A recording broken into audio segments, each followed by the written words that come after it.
Gladwell, who's a pop psychologist and best-selling author, coined the phrase the 10,000 hour rule to represent approximately how many hours it would take anyone to become an expert in any given field. So by the April before my 16th birthday, I had put in about that many hours in preparation and practice for speech and debate tournaments. And I'm sharing this not to justify to my mother why I failed every Royal Conservatory piano exam in that same period, but so you understand the context for the events that happened that April.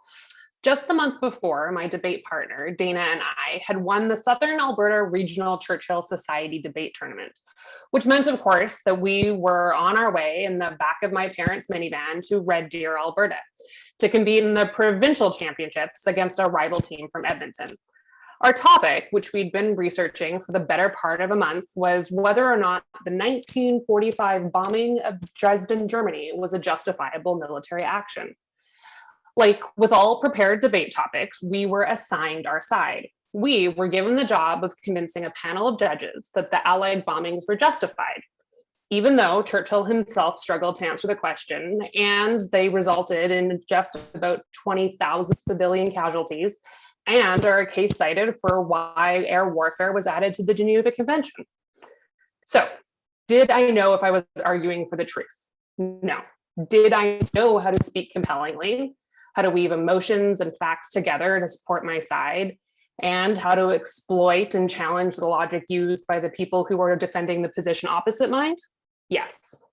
In short, I did not know that the bombings of Dresden were justified, but I do know how to convince people to believe me, including people like the half dozen survivors of that bombing who attended that debate that I didn't know about, and who afterwards expressed their feelings to me about how wrong I was, who afterwards noticed my grandfather's German accent and couldn't believe how callous I had been about the lives of innocent civilians who, unlike him, hadn't escaped the war. This was the first moment that I understood not only that I was good at weaving words to compel people to believe me, but I also understood what that meant, how powerful of a skill this is.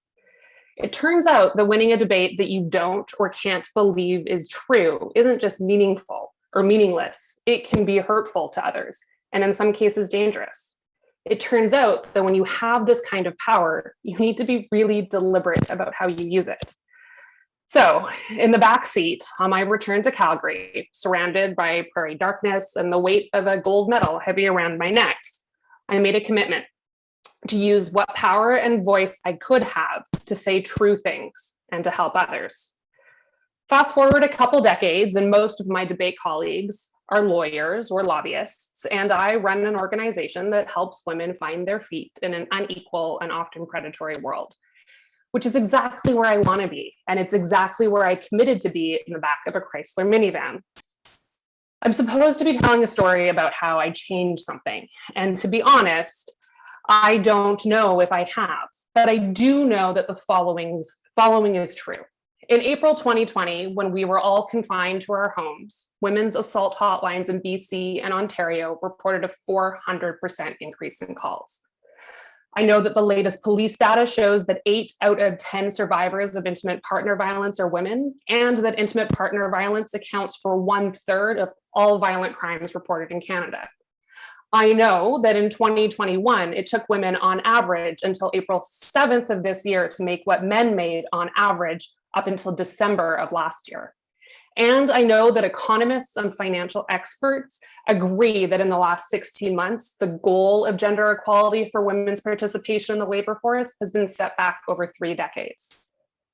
I also know that financial independence is critical to create a safe, let alone equal world for women. And finally, I know this: words are powerful. They affect people. You need to know who you're speaking to. And that I'm going to keep using the ones that I have, the gifts that I've been given to weave and speak the truth, which I've learned is so much more valuable than a gold medal.